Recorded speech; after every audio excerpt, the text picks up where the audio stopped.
What is the purpose of the WebSockets protocol in web development? And in which scenarios is it commonly used for real-time communication? A.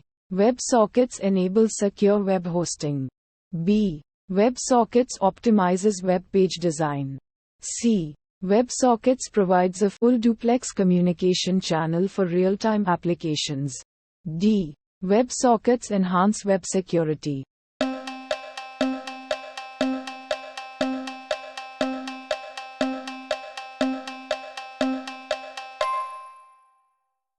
WebSockets offers a full duplex communication channel for real-time applications, making it suitable for scenarios like online gaming, chat, and live data updates.